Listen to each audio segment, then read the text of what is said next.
Pepper says, are you ready to declutter another section in this hoarded basement? I know I am. It is that time of the week again. It is time to declutter another section in this hoarded basement because for 2023, the goal was to completely declutter it. For today, we're going to be focusing on this section right here. And yes, some of this stuff right here is from the storage locker at my work. I've been slowly bringing stuff back home so that we can finally, once and for all, go through it and get rid of it. Now, when I get started, to avoid getting so overwhelmed, I'll scan the area and look for the easiest thing that I can declutter.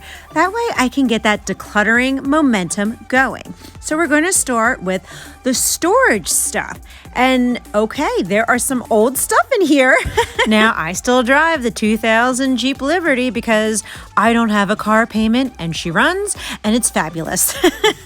So let's just let this go. And also, this is all just more paperwork. I mean, everything in here we can let go of. Now, I think there's some sensitive stuff in the back, so I'm going to have to shred that off camera. But the paper and the hangers, it can all go. Okay, so this is a super extra large box, and it looks like there's just a bunch of random things in here.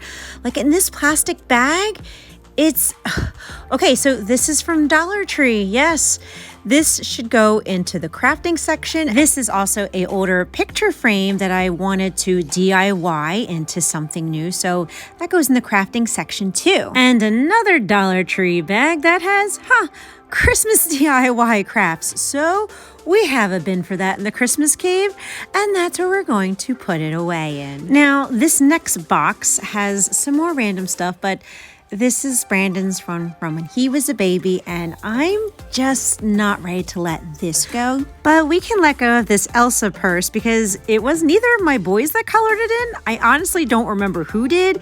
And yeah, whatever's left in this box, we can all let it go.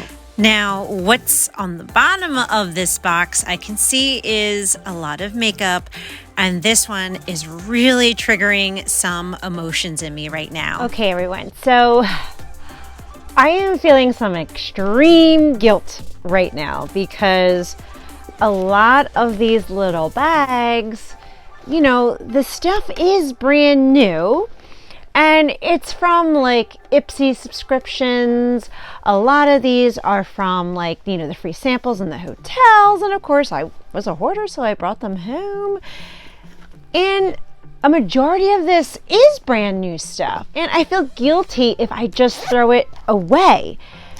And I'm trying to deal with those emotions because, okay, like clearly this is not good. I can see it right in here. It's not shaking down, like it's not good, and I can let that go.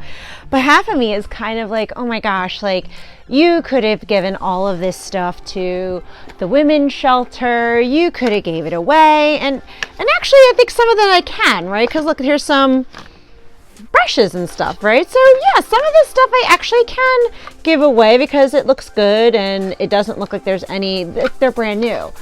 But as far as all the little free sample toiletry things, that's where the guilt's coming in. And I really got to see, maybe this is a conversation we can have all together, because I'm wondering how long, if it's closed, is lotions and makeup things like moisturizers, because it was kept in a climate controlled space. It wasn't in like a humid space or where it was extended to all the elements. It was kept in a climate control kind of environment. So how long does this stuff last? And I'm also so grateful for all of you helping me to kind of make these decisions where I get a little stuck.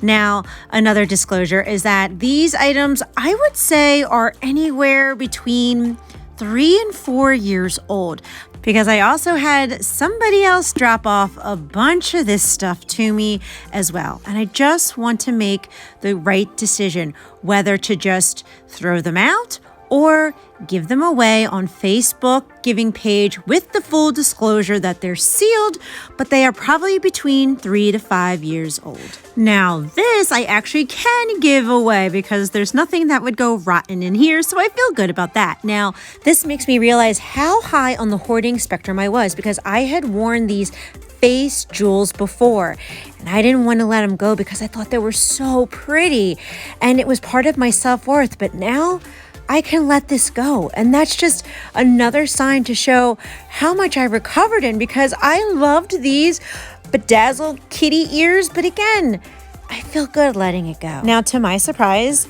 I found real gold jewelry from the 90s. Most of this is real, like those are amethyst little gemstones on a gold bracelet, and I'm shocked that I had it in here. Yet grateful that not only does my decluttering pay off in cash and gift cards, also in gold and jewelry as well. With hoarding disorder, everything had a high value, which is why I always kept it.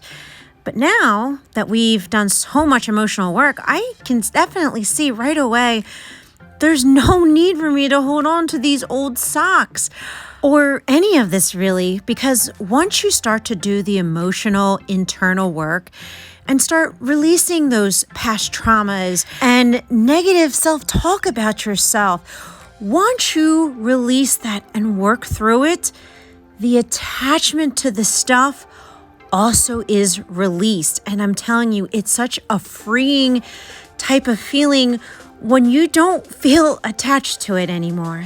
And now this huge extra large box is emptied out, and that's also a tossy, opening up way more space. Now let's move over here because I can already tell. Guess what's in here? Oh, you guessed it. More paper. Paperwork, the arch nemesis of hoarding. It's so triggering because we feel the need to hold on to it in case we need to refer back to it. Or it's just so many decisions that we feel so overwhelmed, so it's a lot easier to avoid those emotions and just save it all, because who knows? I will have it on hand if I ever need it. And I'm only keeping the 3 art supplies for my youngest son, Tyler, and letting go of all the contents of this tub. Now let's move on to the bag of frames. Now, I know this is going to be a little more sentimental because I do love these frames and I want to be resourceful and reuse or DIY items I already have, especially because I want to do a lot of room resets this year because I'm excited for our newly cleaned out spaces, but I actually feel good letting this frame go. And it just goes to show that even if it feels intimidating, there are still things that I can let go of. Continuing on, this is a sentimental bin, so I am not even going to contemplate going through it. I just need to create a spot where I keep all of my 80s and 90s highly emotional stuff. So very soon I'm going to have to start designating those areas in the basement since it's clearing up a lot. Now this box over here, I can clearly see that it's a lot of tossies, and I feel really good letting go of everything in this box too. Now this is a reusable bag, so we will gather all these together, and oh, I can actually use this accordion folder, so I'm really glad that I found it. But I have so many reusable bags that I think it's time to start giving them away on the Facebook giving page too, because I just have so many of them. Now, as far as the plushies go, those are decisions that need to be made by my children. I do want to have like a playroom toy declutter with them coming up soon. It is cold in the basement, but very soon I'd love for them to have that video for themselves. And the box on top of the TV is a hubby box. And it looks like there's some very old things from his childhood too. So I need him to make these decisions. I'm not going to make them for him because I know how upset I would be if someone got rid of my stuff without my acknowledgement too.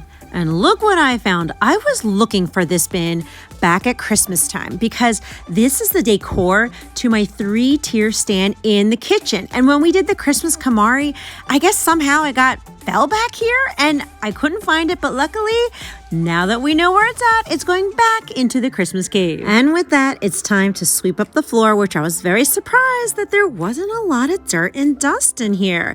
But what I am happily surprised about is the amount of stuff we decluttered this episode. There's so much stuff that I didn't pull it all out of the bags and boxes because it was just overwhelming to take all of this out. But I'm so proud of how much is going out and how much my nervous system is still calm with the amount of stuff going out in one shot. Now, of course, I'm going to recycle everything as best as I can.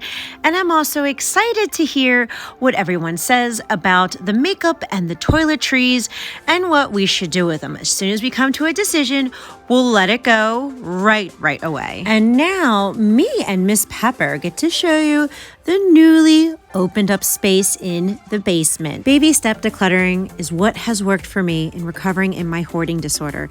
And some of these baby steps are now starting to look like giant leaps.